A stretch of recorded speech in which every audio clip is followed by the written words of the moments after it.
At InDigital, we know the public safety professionals hold themselves to a high standard. In fact, standard doesn't do it justice. In over 25 years working alongside you, carrying millions of calls over our IP networks, your dedication has inspired us. That's why our ESI net goes beyond industry standards, not only i3 compliant, but designed to adapt to future development for a network you can count on when it matters most. Learn more at indigital.net. Have you ever met a 911 professional and asked, what's the worst call you've ever taken? Well, here's your answer. I heard your last breath the night you flipped your four-wheeler. I tried to call you the day you committed suicide by driving your car into a tree. Blue face, cold to the touch. I helped you with CPR after you found your infant face down, not breathing. It messed me up. I did everything I could, but it wasn't enough. You were with me from the beginning, Grandma. 27 years later, I took the 911 call when you died. How fitting to be there for me in the beginning, and I was there for you in the end. I miss you, Grandma. I am 911. This is but a glimpse into the world of emergency dispatch. But what is it really like to answer a call during someone's nightmare? What is the impact on the first responder answering the call? From Titletown Publishing, and available on Amazon or where you purchase your favorite books and ebooks. Imagine listening. Your worst day is our everyday. Quality assurance and quality improvement can be two of the most time-consuming tasks for 911 supervisors and administrators, sifting through hundreds of calls and hours of audio to find the calls they're looking for. Worse, sometimes QA and QI don't occur until longer after a call has occurred, making it difficult to train new hires as they develop their skills in real time and creating the opportunity for mistakes to be repeated. Prepared Assist can help change that. Prepared Assist processes and transcripts call audio in real time while giving supervisors the ability to set keyword triggers that alert them whenever a certain word is said on a call. After they're alerted, the supervisor can watch the call happen in real time, ensuring that it's handled properly and passing on any training guidance immediately after. With real-time QA and QI, through Prepared Assist, your center can operate more efficiently and effectively. Visit prepared.com/QA-QI-audio to see it in action. If Within the Trenches has ever taught you something, open your eyes to what it is like to be a 911 dispatcher, or has inspired you to become one, then help support us and join our Patreon. Get exclusive bonus content, one-of-a-kind swag, discounts on merchandise, ad-free early access to new episodes, and much more. To join, please visit patreon.com/WTT podcast. And if you're an industry partner, we have something for you as well. And now, for the show. This is Jordan, and you're listening to the Code 7 Podcast Network.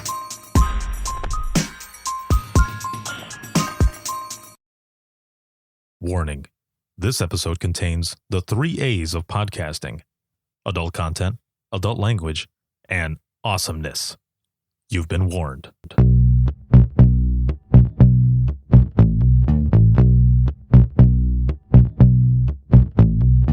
Welcome to Within the Trenches, true stories from the 911 dispatchers who live them.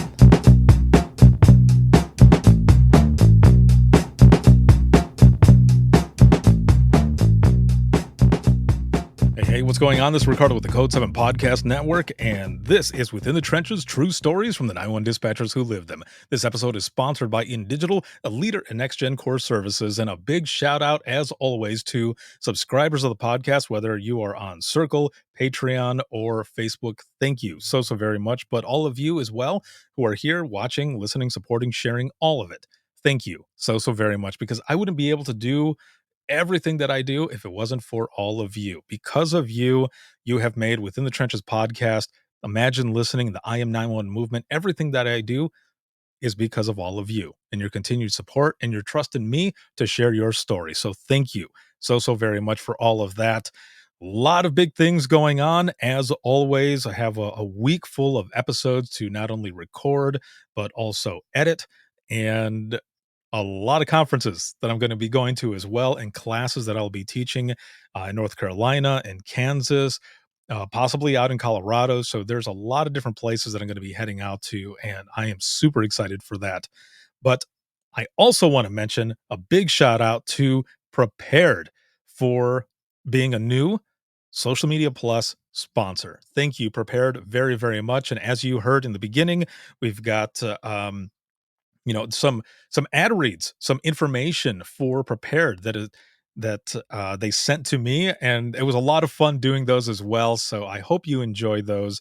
That's information at the beginning of the podcast and at the end, and there are also different posts and other types of cool content that are going to be going out. So again, shout out to Prepared. Thank you all very, very much, and I am excited for my guest today. We're going to be jumping right in, and my guests are Ashley and Greg. Ashley is out of Rockland PD and Fire, and then Greg is out of Cal Fire. Both of them are out of California. How's it going? Hello. Hi, how are Hello, you? hello. I am doing well. How about yourselves? Great. Doing all Happy, right. happy to be here. All right, awesome. Now, Greg, though, you've got some overtime tonight, right? Yes, I do. All right. Graveyards. Fun stuff. Okay, so then I have to, before we get right into your stories and all, I have to ask the both of you, what would you rather do? Days, mids, or nights? Ooh. I have a mid shift that I've been thankful to have for the last couple years, and it's Mhm. my bread and butter. So I get to not wake up too early. I could never do days. Naturally, I'm a night person, but Mhm. for the family life, got to pick days. Oh, okay. All right. And that makes sense. That makes a lot of sense. When I was working in dispatch, my most favorite was midnights. And I had a short stint where I was on days and I hated it. But the reason though, however, is I mean, there's a lot more admin calls. There's not a lot of things going on because of those types of calls. And it's I mean, it's different everywhere, right? It's different in every area that you're in. But for me, because I lived, and of course this is my fault, but because I lived about 45 minutes or so from the dispatch center in a different county, um, it made for mornings. It just wasn't fun because I would have to wake up at 3 in the morning Ooh. to make sure to leave by 3:30 in the morning to get to dispatch by a quarter after 4 to be briefed and then start my shift. I almost said session. Start my shift from 4:30 in the morning to 4:30 in the afternoon. Oh, Those gross. The 12s. Yes.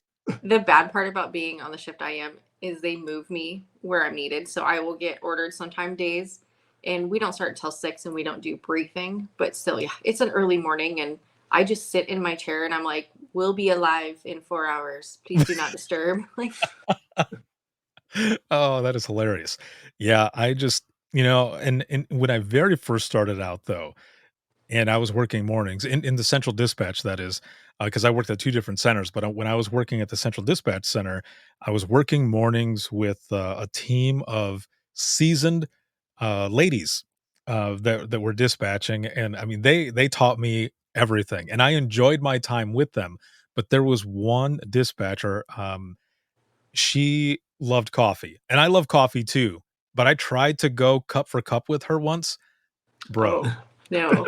No, no, yeah, no, she like I said, she was seasoned, she knew what she was doing, and, like, sometimes she would go through a couple pots, and I thought, I can keep up, I can no, by the 2nd cup, I was flying, and I felt like I was dying, like, You ran home and forgot your car.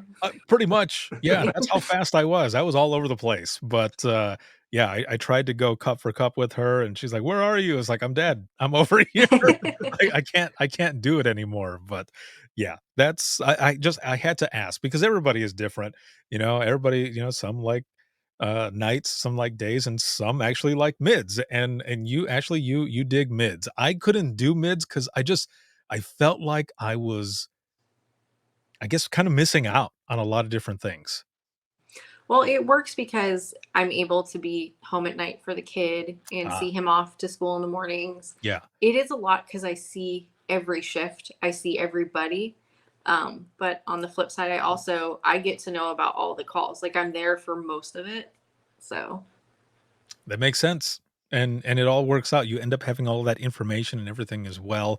And I'm glad it works for you. I'm glad it works for the both of you because a lot of yeah. times, when you are in a family that has public safety in it, whether it's, your boyfriend, girlfriend, spouse, however it works, sometimes it doesn't always work.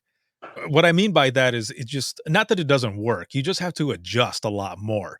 And for the both of you, it looks like it's been working out well. So let's jump into the story here because for the both of you, Ashley, you've got about 19 years, right? And Greg, you've got 12 under the headset, but 16 total. So Ashley, let's start with you. How did you get involved in public safety to begin with?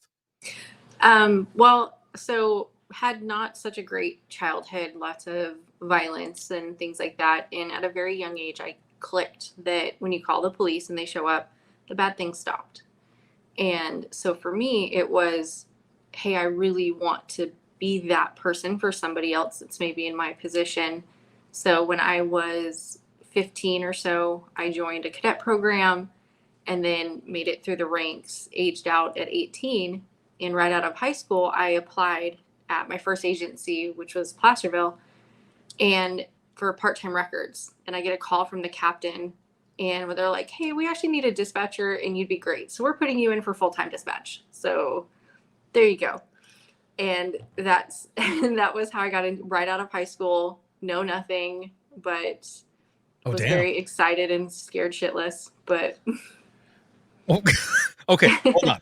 So at 15, you end up jumping into the program. Tell me really quick, and for the listeners as well, those who are watching and listening, how does that cadet program work, and what were some of the things that you were learning during that time? So with a cadet program, we had biweekly meetings, and there were a certain amount of volunteer hours that we did, whether it was cleanups, we did fingerprinting kids at events, posting up at a position during parades. But it really gave me an insight into law enforcement because you're learning all the things. They taught us building searches, radio codes, fingerprinting, how to use a radio. We got to do ride-alongs. You got to really learn the city too, which ended up being really helpful when I went behind the headset because I knew every nook and cranny. Like when the locals call and say, hey, we're at the taco house, I know where the taco house is, and those kind of things. So it was vital information to learn so young. Man, I'm trying to wrap my head around this a little bit because as a cadet, thinking of my time, as a 15-year-old, I mean that would have blown my mind, and it would have been a lot of fun as well, especially thinking about some of those ride-alongs. So, just to clarify, the ride-along, it was with law enforcement, or was it with others or other disciplines of public safety? So it was only law enforcement. It was Okay. only within the agency itself. So you were riding along with the officers. So getting to even establish those relationships with officers that I would end up, working with on shift later was really helpful. Did you get a chance at all ever during those ride-alongs to go code like lights and sirens?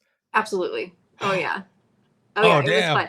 fun. The amount of waivers that we had to sign in the beginning. Oh, But for sure. we got to see some shit. It was fun. They would stir it up, and every now and then they'd be like, push the light button. I thought it was the coolest thing ever. So here's a question then. When you first got into one of those lights and sirens calls, um, were you told right off the bat to brace yourself? Sort of. I was with a very seasoned officer, and it Mhm. was, here's the button to release the shotgun. If shit goes south, have my back. I'm like, okay. Like, I Oh can do man. it. And so, okay, so and the reason first that's awesome, and second, the reason I was asking is because when I switched, because I started my dispatch career in Central Florida, and then I moved back home to Southwest Michigan, finished off my career in the county that I grew up in. And the first ride along that I did with them, with the county, I we jumped on the highway and we're going lights and sirens. Nobody told me to brace myself. So Oh no. as we're and I also wasn't thinking about it because I thought, hell yeah, here we go. Throw those lights and sirens on. Here we go. I wasn't thinking about what was going to happen. So as we're like kind of going through traffic trying to get to this Oh. in progress call, I'm like, pop. pop, like going back and forth and almost cracking my head on the window, and the deputy's laughing at me, and I was like, yeah, okay.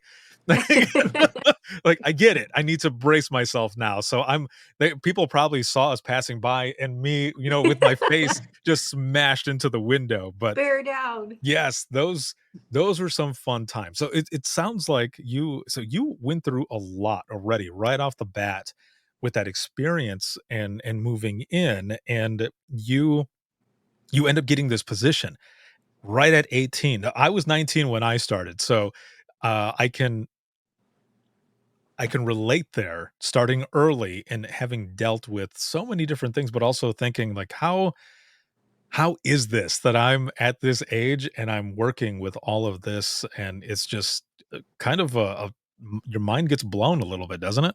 It does. And my first agency, we were solo. And so I was by myself for 12 hours and they had me on graveyard. And I'm sitting there like, I need an adult, and realizing somebody has decided I'm the adult. I'm like, who thought this was a good idea? Right. And you're running everything. Yes. People are calling you, whether it be, whoever is out on the road or those calling for help, and it's all you. And when Yeah. it goes to hell, it goes to hell. And was it 8 hours, 12 It hours? was 12 hours, 4 days a week. Oh man. Okay. We're going to come right back to you. Okay. So, Greg, how about you? How did you get into public safety to begin with? So I come from a fire and law enforcement family. Mhm. Similar to Ashley, when I was in high school, I got into the local cadet program with, I lived in Vacaville, which is in Northern California. My dad was a firefighter for 27 years, retired a few years ago as a fire captain. Thought, you know what, with my dad being a firefighter, this cadet program, I might be able to kind of see the other side of things with law enforcement, work alongside them on ride-alongs, community events, that sort of thing. So similar to Ashley, did the cadet program for a few years, went to go get my associate's degree in college in criminal justice, went through an EMT course, and then had an opportunity for an EMS dispatch position in lieu of an EMT position. I was told, hey, you can get your foot in the door, kind of get familiar with things. And then from then on, I was just kind of like, you know what, I think dispatch is kind of the way I want to go, and eventually ended up in the big leagues, so to speak, moving into 911, moved to Utah for a few years and did it out there, and then came back to California. Oh man. Okay, so coming from a public safety family and background and everything, what are some of the things that you remember growing up with? Well, barbecues and family get-togethers were a lot of just, giving each other shit about, oh, you're the ones, we go in and clear the scene for you. You guys have to stage, or, oh, cops always want to be firefighters, and, just a lot of the kind of back and forth banter, or, there'd be an incident that would pop off and some of us would have to, leave and go in on a callback, or, something like that. So it always made for a fun time. And, even like Saturday nights, instead of being out, as a young college kid, instead of out partying, I was, on ride-alongs on a fire engine or in a patrol car. So, Oh man. Okay, so there's so many similarities here, but I have to, because it's crazy to hear the both of you have kind of a similar background and everything. How did you two meet? I'll let you take this one. So there's this app, sorry, the cat, that became very popular called TikTok. Mhm. And I got into posting funny like 911 videos and stuff like that. But I found it was an officer's post, and he's shotgunning a Red Bull before work. And so I just put in there, Red Bull is lifeblood, because same. Yes. So then a little while later, he commented on my comment and basically said facts, especially what flavor was it? Oh, the cranberry. The cranberry one was his favorite. And so I was like, who's this guy? Nobody ever comments on a comment. And so I went and I looked and saw he was local, and I slid into the DMs. And I said, I believe I started out with, howdy, neighbor, because he put that he was in a neighboring agency, and the rest is history. Yep. 2.5 years later, here we are.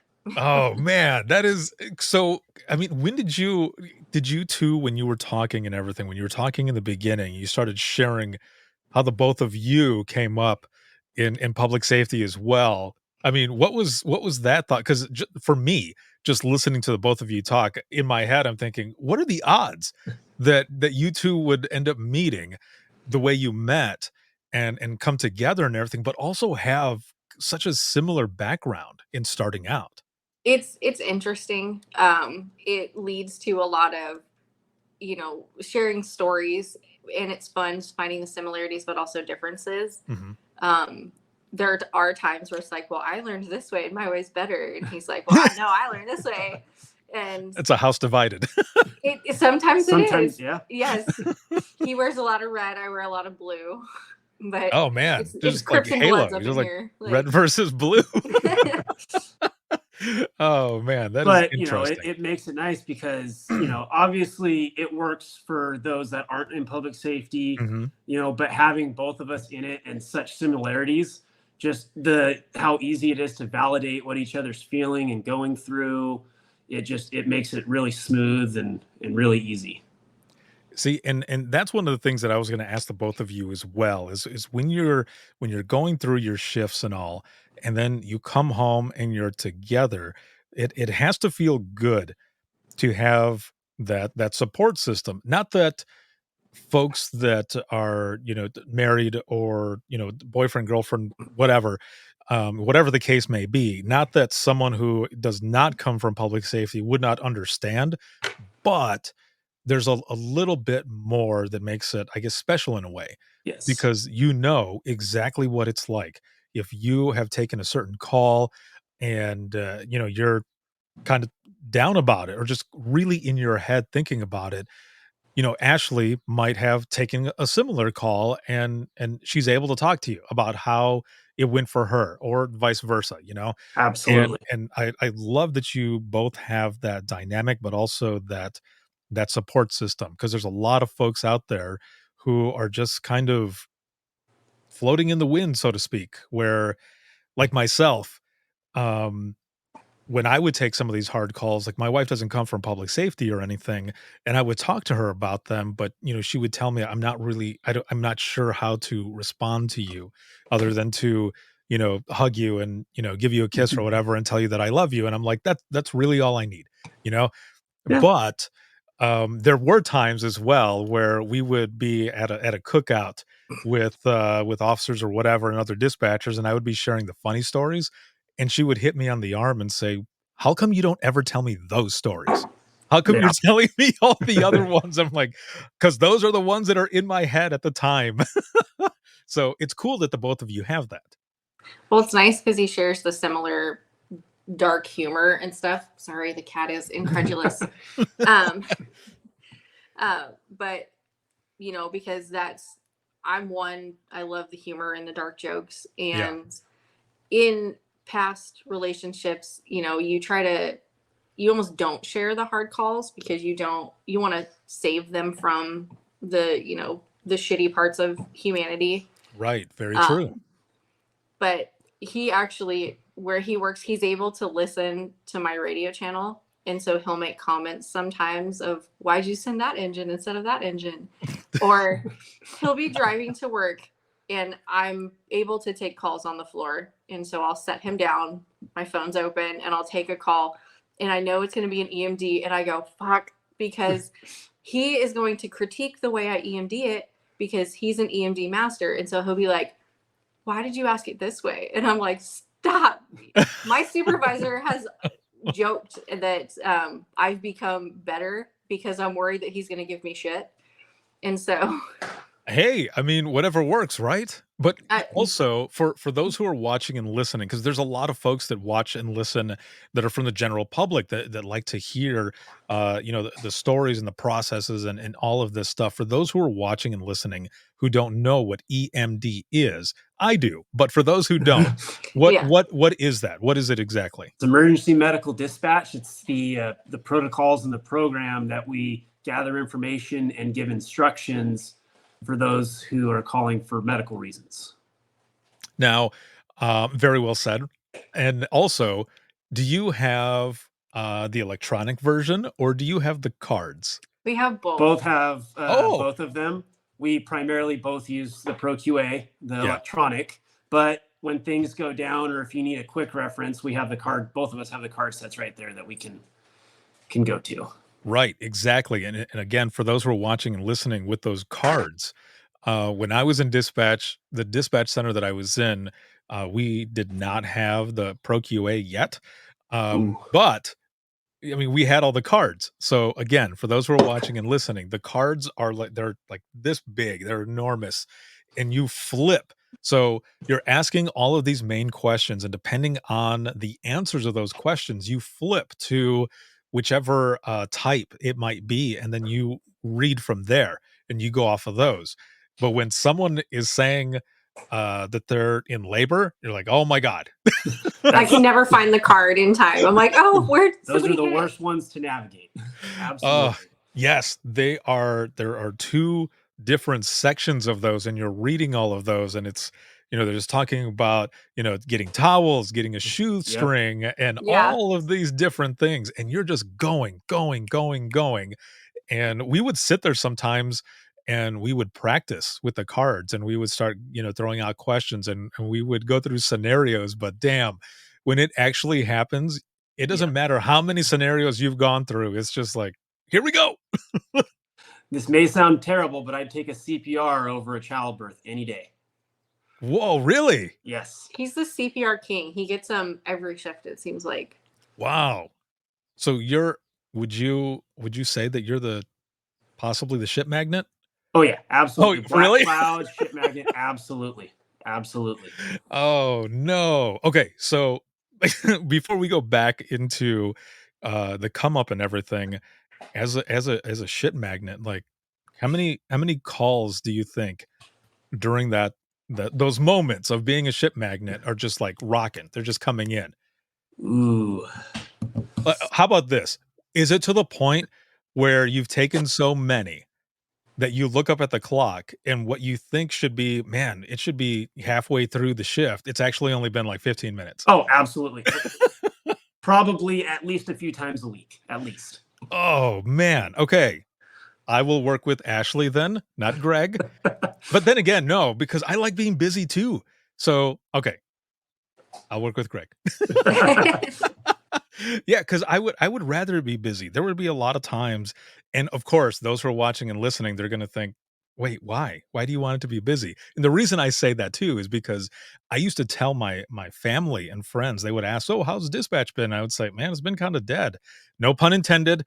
It's been kind of slow, and they would say, "Wow, why?" And I would say, "What do you mean, wow?" And they would go, "Well, I mean, doesn't that mean that people don't need help? Isn't that a good thing?" And I would say, "No, that is a good thing." And yeah, I'm glad that people don't need help, but that's my job. That's the profession that I work in. This is my career, and I want to help people. Right. But you always have to explain to people who are not in public safety because they're like, "Bro, that's some bullshit. Like, why are you being like that?" It's like, no, no, no. Like, you don't understand. Yeah. So going back really quick to the both of you, Greg, I'll start with you. How Sure. was the training when you first got in there? Like, were there any things that really surprised you? And the reason I asked too is because you come from public safety. You've had all of these different experiences on the way up and stuff. So was there anything that surprised you, or was it pretty much how you thought it was going to be? No, it felt pretty natural. I've also got some reserve and volunteer fire time on an engine. Growing up around fire stations, patrol cars, and everything kind of felt natural. But I'm huge on the why, and Mhm. so getting in, whether it was my EMS dispatch or 911 dispatch experience, I wanted to be a sponge, soak it all up. I was very glad that I understood what was happening on the other side of the radio. So to me, it felt like it came very easy. I think the hardest thing is when I moved out to Utah. Just they're on a completely different addressing system out there. They're on the grid system. So just trying to learn the new geography and everything when I was out there, I think that was probably my hardest, but it came pretty quick. I felt like kind of once I dove into it. So I think that's probably one of the most important things, right? Is the geography part. Yes. And especially if you, get a chance to go do a geo ride, which is basically a geography ride. You go, Yes. like, if you end up hearing someone on the phone, and again, this is just a complete example, but if you hear someone on the phone say, "Yeah, it's just by Bob's Road, there's a tree there, and it's missing this big branch or whatever," you're like, "Bob's Road, okay, but there is someone there who will know Yes, what Bob's absolutely. Road Mhm. is," and that's when you get a chance, you drive out. That's the geography ride. You drive out to where Bob's Road is at, so that if someone, brings it up again, you know exactly where it's at. Yeah, and well, it's been very awesome too because where I work now, it's a little bit more rural, Mhm. and it's the same county where she started.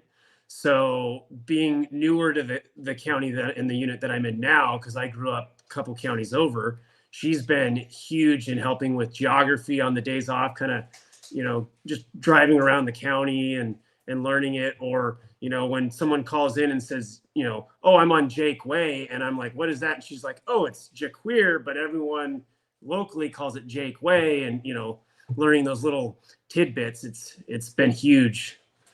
Yes, So that is very important because a lot of people, in my area would say, "No, we're just off of Versailles," and I would go, "Versailles? I don't know where that's at." And then someone would say, "Bro, it's Versailles." I'm like, oh "Oh, yeah. oh, okay, yeah, Versailles. Yeah, I know exactly where that's at." Like, it's just folks are saying it different. It's just like if someone says the car is in the Meridian, and you're like, "What? You're on such and such highway, right?" And they're like, "Yeah, they're in the Meridian, though." Like, "What do you mean the Meridian?" And there's like the green patch that's in between both sides of the highway. I'm like, "Oh, the median. The median, yeah. Oh, okay." So Al- there's go ahead. Alarm dispatchers are the worst Mhm. at pronouncing things. I'm like, what are you trying to say? They're trying to say Granite. They zone can't say 3. granite. It's granite. Oh. Like, Yeah, so yeah, and in every center or region, area, whichever, everything is said different, man. It's just like just one quick thing here, like in Indiana. I live in what in Michigan we would call a subdivision, but in Indiana they call them auditions. Like, "What?" Like, okay, I mean, it's the same shit, but all right. But there are those things, right, that you Yeah. end up picking up and everything. So, Ashley, for you, as well, how was it when you were first starting out in your training and everything? How did that go for you? my first agency, I was there 3 months, and they're like, "We need people, soar little bird," and so they threw me on night shift. And thank God for the county dispatchers that I would call and be like, "I don't know what to do," and so they would help me. They were very kind Yeah. in guiding me and helping me. But when coming from a solo agency, I was by myself for 9 years on graveyard, and I moved to my current agency, which is larger, and being around other people, my calls, when I would enter them, it was just the info that I needed. I wasn't used to creating a call that somebody else had to read and understand. And so that was such a hard transition of, hey, I need more than just like your little cliff notes. And also, I hadn't talked to people in 9 years. And so my trainer's like, you have to shut up. Like, you have to stop talking, because anytime there was downtime, I was like, oh, there's people. What do you think? Like, but it was a hard transition. And then learning the fire and EMD, those were all new to me, which I hated them at first. Mhm. But now they're black and white. Like, there's no gray area really for them. So it's easier. And then all the things that he's taught me, I now understand the difference between a quint and a tiller and all of these other fancy terms. And so um, it's interesting. So that is something that I don't think I've really thought about in all of these years, because I had a little bit of a transition as well when I first started in dispatch.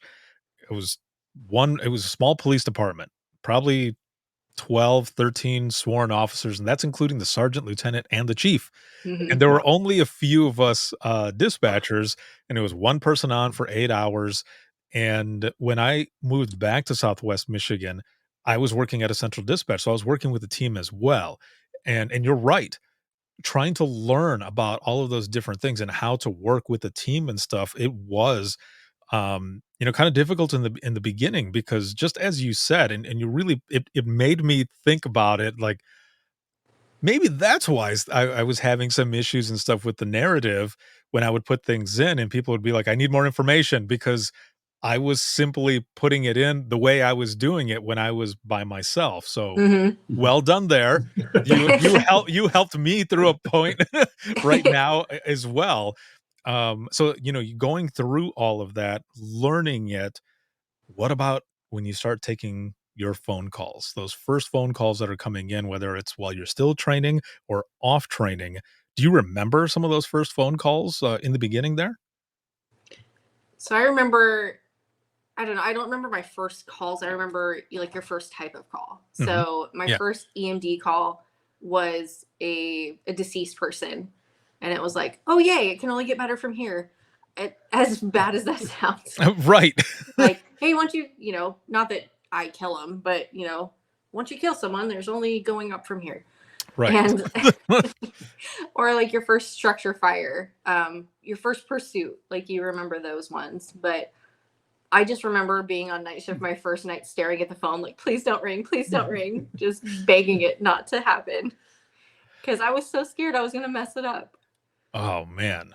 So when those calls came in though, I mean, you've got all of your training and everything, right? And you're nervous and stuff. The reason I asked too is because my first night in dispatch, very first night, it was an interesting thing, because I'm being shown by my trainer everything that's there. He takes a 911 call, I watch, and then I think, all right, well, whenever this happens, whenever I get my chance, I'll be ready for it. And he turns around and he's like, "You're next." And I'm just standing there kind of looking at him in disbelief. And I started chuckling. I said, Are you serious?" And he goes, "I'm serious. You're next." So my first night, I took my first call, Oh man. and I was sweating as well. I was nervous, super nervous, to the point where, and I don't mean to be gross or anything, but like my back, like I felt the middle of my back. And this was in Florida, so it was kinda hot in there already, but, the sweat is just kinda rolling down my back, and I'm freaking out. And that first call comes in, and luckily it was a butt dial. Yep. But that's what it was like Oh yeah. for me, that first night. It was already taking phone calls and stuff, and I thought, "Hell no." Like, there has to Wow. be more training, which there was. The following week, I had a beginner's, like, 40-hour dispatch training Yeah. class, but that first night, oh, dude, it was something else. There's something to be said for the sink or swim method, though. Right, yeah. Yeah, definitely. It happens a lot, and, well, at least back when I had first started out, that's how it was happening.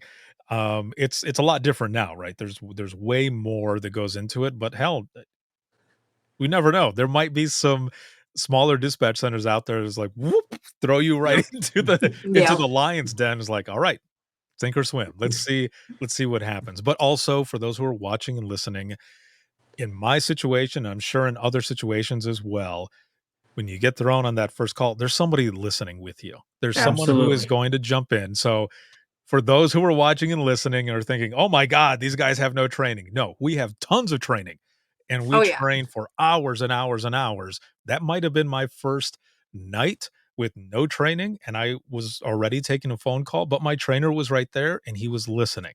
So for the don't get it twisted. We have people who are listening to help as well, because people who are calling us for help, we're there to help them, and there's others who are helping us when we were first starting out. So I got to make sure to Yes. put that out there so that I don't see on social media like, "Oh, Ricardo said this shit. People don't get trained." No, they do get No. trained. People get trained. There's people there to help. There's an entire process, and it is crazy intense. So Yes. don't ever question the training of a 911 professional, because there's a lot that goes into it. Um, Greg, how about you for in your training and everything? Once you had surpassed that part, your phone calls when you first started out with those calls, what was that like for you? Was it nerve So, wracking? what in my initial 911 dispatch experience out in Utah, um, it was, I mean, we were a very large center, almost a million people population in the Salt Lake Valley. And it was not uncommon to intake anywhere from upwards of 80 to 110 calls in a even 8 to 10 hour period. A lot of them were, non-emergent or butt dials, but there I can remember I was almost off. I was in my second phase of training and logged in, and within 20 minutes of starting the shift, I had a person that had been stabbed in the abdomen and was being chased by the person that stabbed him. Right after that call, I hung up. I had a female that was 38 weeks pregnant with contractions 2 minutes apart, prepping her to have a baby. Didn't quite have it before they got there, but then hung up the phone. And the next call after that was a father who found his 15-year-old son with a bag over his head and was purple, and provided CPR instructions. So it was, sometimes, yeah, exactly. But my very, very first call on my own, my headset fell out of my ear as soon as I answered the phone. So I'm scrambling to put it back in. And luckily enough, it was a disconnected cell phone that had hung up after it called. It was just a dial tone. So, Oh, dude. Jeez. Oh man. Okay. Let's backtrack a little bit here. So those 3 calls that you had mentioned right off the bat, that was like while you were still in training? Like yeah, my those. second phase of training. Yeah. So, I mean, I had had a little bit of training and Mhm. obviously my prior experience. So to me, I was like, okay, let's go. Let's do this. And my poor trainer, she's over there like, let's take a break for a little bit. Let's go for a walk. Like, let's step back a little bit here. And I'm just like, look, we're here to work. Let's go. Oh man. Okay. So and how old are you at this time? At that time, I was maybe 25, 26. Either way, it is either way. Think not even talking about age or whatever. That's a lot for anybody to take at any It is. age, going from one to the next to the next. And I think that's why this podcast is so important as well, is for those who are listening, who are either in public safety in 911, whether they're just starting out, seasoned or retired, but especially those who are listening that are in the general public, for them to understand as well what can happen and that this shit is real. Like you can go from call to call to call, and you don't always get a chance to get up and take a break or Right. even just roll your chair back and just kind of sit there with your thoughts. There's not a lot of time to decompress. In some places, you might get a chance. And even in a place where, just as an example for you, you could have had, after these back to back to back calls, there could have been a moment, right? Because in any place, it's possible that you'll have a moment, but a lot of times you don't. And Right. you just go to the next one. And it's usually when you're leaving the center, when you're leaving from your shift, that is when you get a chance to decompress. So Yep. here's a question for the both of you, as it sounds like the both of you have done a lot and have been through a lot through all of your years and everything. How do you decompress after either a string of calls or even a hard call or even an entire hard shift? Ashley, let's start with you. I'm very thankful. I've become very thankful for my commute home because it's around 40 minutes sometimes, and I'll, either throw on music and sing even though I can't carry a tune, or listen to the good old murder podcasts, or listen to you and hearing, people with similar stories, and just, I'm not alone. Yeah. And, I have him, thankfully. For me, I beat myself up when you have a hard call. You're like, could I have done more? Did I do the right thing? And that's really hard to overcome. My brother's thankfully a police sergeant, so I can talk to him also.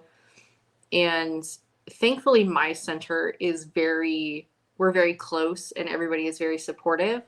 So if there's any time that you have a question of how bad did I fuck up, I'll ask my supervisor and she'll like, oh, I'll pull the call. And she's a little bebop and Disney girl. She's got this, high pitched voice and makes everything sound so nice. And so I'd say my biggest thing is just talking it out with others. I've learned that holding it in is the worst thing because it rotates, it sits and spins. That is awesome. That is excellent to hear because a lot of people learn from this program as well, listening to all of your stories, how you deal with certain things. And when people are dealing with something similar, that's what they start looking for because they don't want to feel alone.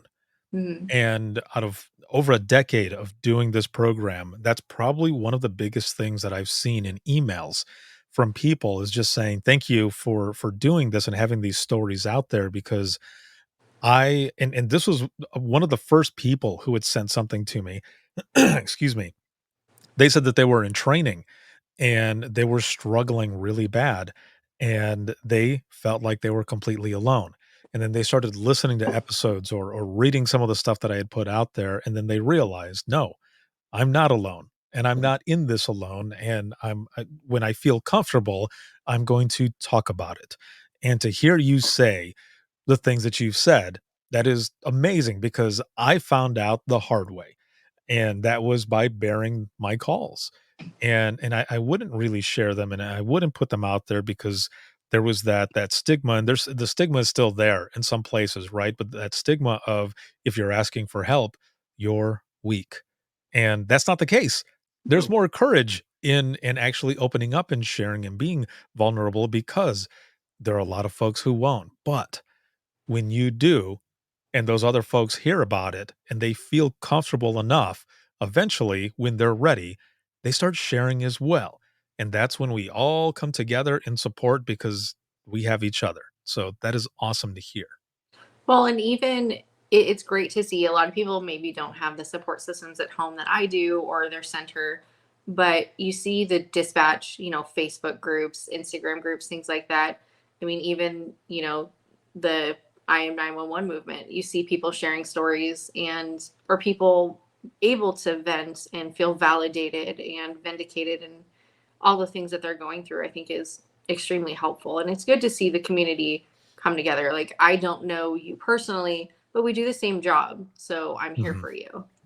Yeah, exactly. And when I founded the I Am 911 movement back in 2016, that was one of those things that came out of it as well, is people just continued sharing and sharing and sharing, and we're so happy to have the outlet to be able to do so, but also to do so anonymously, that Hmm. they continued sharing, and they've been sharing ever since, and that's why I said even in the beginning of this episode, and I say it all the time, it's because of all of you and what you do and the stories that you are comfortable now sharing that have made the movement what it is today. So again, shout out to everybody Yeah. for sharing your stories and being able to or feel comfortable to do so. So Greg, how about you?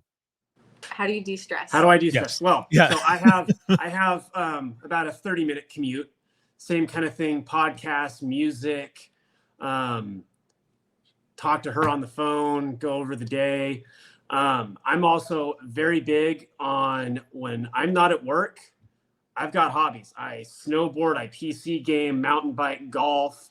I get out there and I just get into something to take my mind off of it. I'm a magic key holder at Disneyland.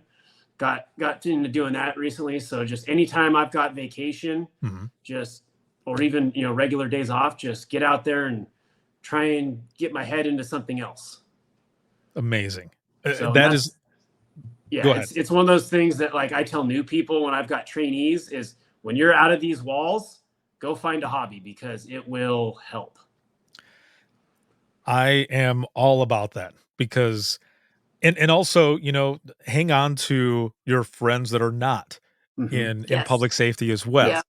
because this whole thing does not define you, right? And it's good to have those folks outside of it so that you can, kind of take a break a little bit from everything that you do daily, when you're, in dispatch and stuff. Because I hung on to, all of my friends and everything else, and I would go and hang out with them. Excuse me. And of course, sometimes somebody would ask me something and I would answer, but after that, it was just, whatever we were doing at the time. But of course, like an ambulance or fire truck would go by, sirens are going off, and I'm standing there and they're like, "Man, you can't escape work, can you?" I'm like, "Shut up. No, I can't." Like it follows me everywhere, but it's always good to have that. For me, before I got into like yoga and meditation and other things, I would come home and sometimes I would play I would game for a Yeah. couple hours and then I would go to sleep. And of course it would be something like survival horror or some Call of Duty or some shit that's like loud and whatever, where you kind of you want to when you're decompressing, you don't think a lot of loud stuff will help, but I mean it kind of does. It's a It does. distraction, right? Other times I would get home at about 5 in the morning, and this would be in Michigan. It would be like a blizzard outside, but I would get a couple beers and I would go outside and I would shovel a path on my deck and clean off the grill. And with the snow that I had shoveled through, I would put the two beers in there as its own refrigerator and I would grill up a steak for steak and eggs. And people would pass by because I during that time I stayed in a duplex, and behind us was this apartment complex, and people would pass by, and I'd be standing out there in a blizzard, grilling food, having a cold beer, and just like throwing up a peace sign, like "Have a good time at work. I'm here." Nice. So that would be for me. It That's did what I take some do. getting used to. Like, it's okay. Like, working graveyard, coming home, Mhm. cracking a beer at like 7 in the morning. You're like, it is okay. I don't have a problem. This is just my work hours. Yeah, or the Right. 24-hour Mexican food place and eating cheese enchiladas, rice and beans at 7 o'clock in the morning is, Dude, that's your dinner time when you're working night shift.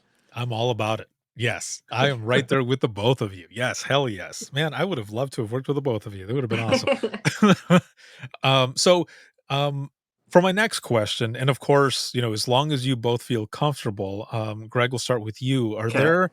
Is there a call or anything that you can think of, something that kind of sticks with you? I've got a couple. Probably most recently with my current agency. So I work with CAL FIRE. We have 21 emergency command centers statewide. I've worked at two of them. I've been there for coming up on 4 years now. The first one I worked at a couple counties over. During 2020, we had one of our busiest fire seasons on record. Um, and it got to a point where, we had people evacuating and the fire was moving very quickly. There were a handful of people who decided to stay with their homes and were calling in saying that they were, overcome by fire. They were trapped on their properties and needed help, getting out. So hearing the screams and pleas for help and trying to then get that information out to the field units and them having to basically go into like a rescue mode, diverting aircraft to help support the rescue efforts. And, some of that was, that was pretty intense. And I mean, I'd been doing things and been out in the field for quite a while, but to actually hear that for once, that was quite a trip. And then when I was working out in Utah for a few years, I had a lady that called in an apartment complex and said that there was a female outside being assaulted by a group of males. And so she's, given me all the description, everything that's going on. And she said, "Oh, my husband went to go try to help her." And I was like, "Well, tell him, to keep his distance, keep himself safe." "Oh, no, it's okay. He's a concealed carry permit holder." And I'm like, "Okay, well, let's let the officers come and deal with it. And, let's try to keep you guys safe." And then next thing I know, I hear pop, pop, pop and an open line and just screaming. Well, it turned out the RP, the lady who was calling her husband, pulled his firearm and ended up shooting one of the guys. Oh man. So actually hearing that over the phone, that was kind of like, wait, did I just hear that? right? So that was one that definitely stuck. And then I had also around that same time an ambulance that was doing a psychiatric transfer from a few counties over. It was about 3 o'clock in the morning. They were coming up the freeway, and the psych patient somehow broke out of his restraints, knocked out the EMT attendant in the back, reached through the front like little window of the ambulance into the driver portion of the cab, grabbed the steering wheel. The ambulance ended up rolling and kind of injuring and trapping the attendant in the back. And I had the driver on the phone because they didn't have our radio system, so they were calling on 911. And the psych patient was running naked down the freeway and ended up getting tasered by highway patrol. So, Jeez. Yeah, those are probably my top three that I can most vividly remember. Holy man. We'll revisit the shit magnet. I know. Yeah. Holy cow. And it's with every single one of those, you've got like a intense every type. And what I mean by types, I mean like an outrageous or a gut wrenching, there you've got one in almost each category there. And it's good also that we talked about how you decompress, because you would definitely need to decompress after hearing all of that, especially with folks that, are stuck in their properties now because they decided to stay. And, you listen to however much you listen until eventually, the phone call is dropped, or Right. there's other things that are going on. And that's one of the things too that, I want people who are watching and listening to this to understand that there's some things that we hear. And even though there's video to 911 that's being used in a lot of places now, we're still seeing it in the sense that everything that we're hearing, we're piecing together in our minds. And sometimes it's worse than what the actual situation is. Oh yeah. But sometimes it's spot on. And those things stick with you, and you have to figure out how you're going to end up coping with that. Those, and especially, and hopefully it's a healthy coping technique that you're using, because man, there's a lot of times that some of those coping techniques can take you, and then you've got other issues that are going on there as well. But it's awesome to hear and know that the both of you not only have each other, but it sounds like you have a good support system all around in general to be able to help with a lot of these things. Yeah, and I would say it's true for her and for me that we can pick up the phone, call one of the fire stations, or she can get a hold of one of her officers and kind of talk, decompress about the call, find out maybe the outcome, because that's something we don't get a lot of the times, is the outcome. Right. So that's really, I think we're both really lucky in that aspect too, that we can kind of potentially see the call through a little bit. Yeah, that is always good to have that gift of closure, because you are right. We don't always get that. And I will always be grateful for the few who gave me that gift of closure, because there was tons and tons of calls that I took, but there were those few that I got that gift of closure that I definitely needed it, because I would still probably be fucked up from some of those calls. Yep. If I didn't know, if I didn't have that. And it sucks that there are a lot of folks out there that don't get that closure sometimes. And hopefully a lot of things will just continue changing, because things have continued to change and are getting better and better and better. So Ashley, how about you? Some of the of course, again, as I mentioned with Greg, as long as you feel comfortable, what are some of the calls that stick with you? So I've kind of, thankfully, haven't been the call taker in a lot of calls, but I've been in the room when calls have come in of, dead children. There was an agency that one of my friends was a deputy for, and he was killed in the line of duty. And lots of, I can't think of one that really sticks. Like there's the ones that you say a name and you're like, oh yeah, we know exactly about that call. The ones that kind of stick for me, like I try to focus on the good ones. I have my little like fluff stories that I get to tell. And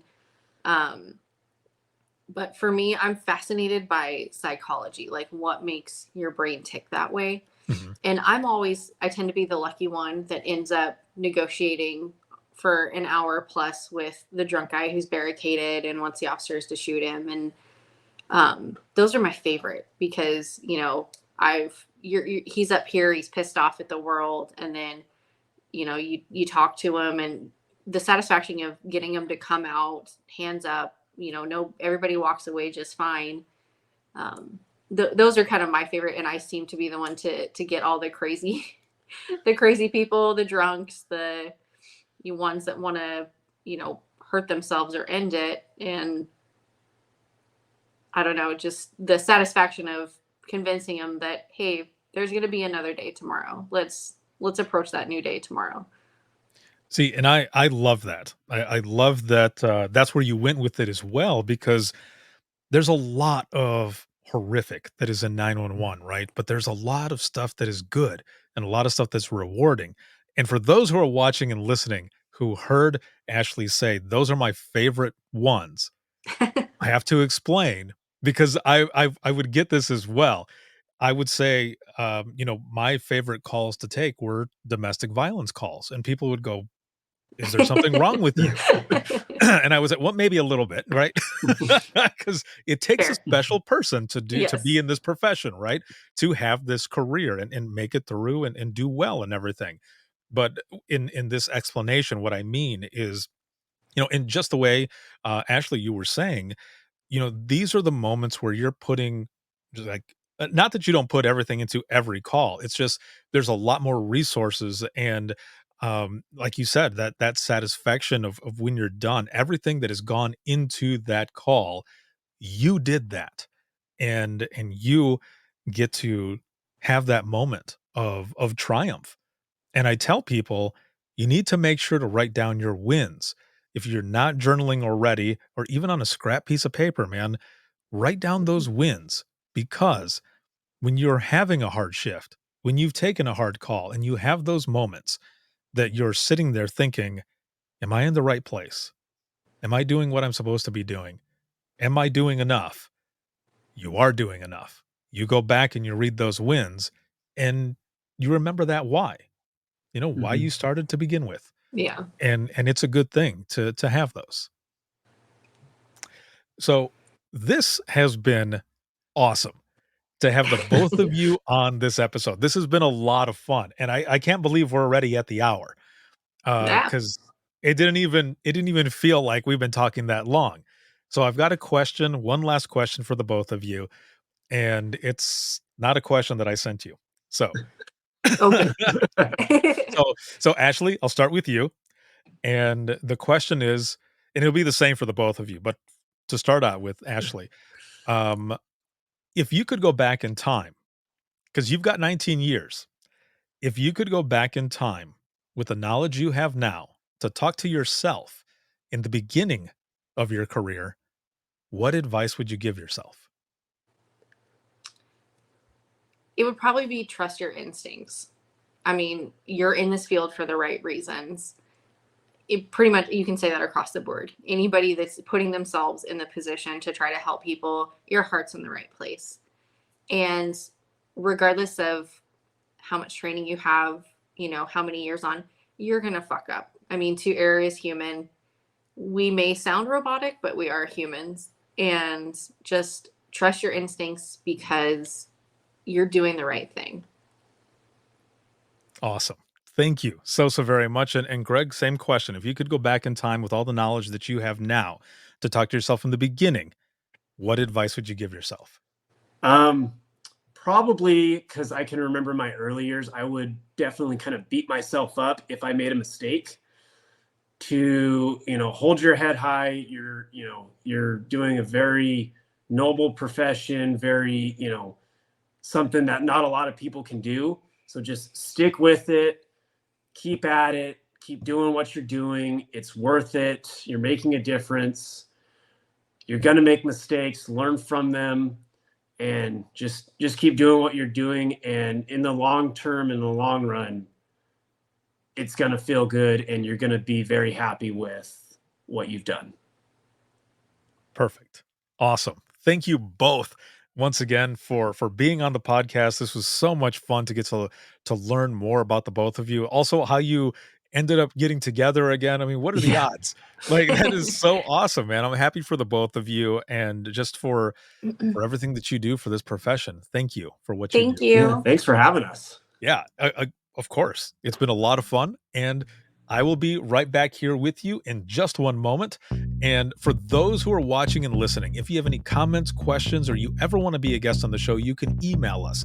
And that is going to be wttpodcast@gmail.com. Once again, that is wttpodcast@gmail.com. And if you are new to dispatch, seasoned dispatcher, or retired 911 dispatcher, give me a call. And what I mean by give me a call is send me a message. I would love to share your story. I would love to have you on the podcast. And an easy way to sign up is to simply go to links.co/WTT podcast. And that's links with 2 I's.co/WTT podcast. Just scroll down just a little bit. There's a button there that you can go to schedule an episode. And I would love to have you on and share your story. So thank you all very, very much. Also, this broadcast, I was about to say live broadcast. This broadcast has been sponsored by InDigital, a leader in next-gen core services, and a big shout out again to our Social Media Plus sponsor for the month of March, Prepared. Make sure to check out the information that is in the beginning and also at the end of this episode. And also check them out. It's prepared901.com. Check out everything that they are doing. They are doing some excellent stuff. And I can't say enough about them. But again, thank you very much to Prepared for being a sponsor for the month of March. And this can be seen on Facebook as well as long as it's up, right? Because it went down earlier today. It's March 5th. But this can be seen on Facebook, YouTube, X, as well as LinkedIn Live and Instagram at times, but also to listen 24/7, the audio portion of the flagship show Within the Trenches podcast. You can listen 24/7, and that's on Apple Podcasts, iHeartRadio, Spotify, your favorite podcasting app, and withinthetrenches.net. Have a good one, everyone, and we will see you all in the next one. You just listened to a Code 7 Network podcast. If you have any questions or would like to be a guest on the show, send an email to wttpodcast@gmail.com. Quality assurance and quality improvement can be 2 of the most time-consuming tasks for 911 supervisors and administrators, sifting through hundreds of calls and hours of audio to find the calls they're looking for. Worse, sometimes QA and QI don't occur until longer after a call has occurred, making it difficult to train new hires as they develop their skills in real time and creating the opportunity for mistakes to be repeated. Prepared Assist can help change that. Prepared Assist processes and transcripts call audio in real time while giving supervisors the ability to set keyword triggers that alert them whenever a certain word is said on a call. After they're alerted, the supervisor can watch the call happen in real time, ensuring that it's handled properly and passing on any training guidance immediately after. With real-time QA and QI, through Prepared Assist, your center can operate more efficiently and effectively. Visit prepared.com/QA-QI-audio to see it in action.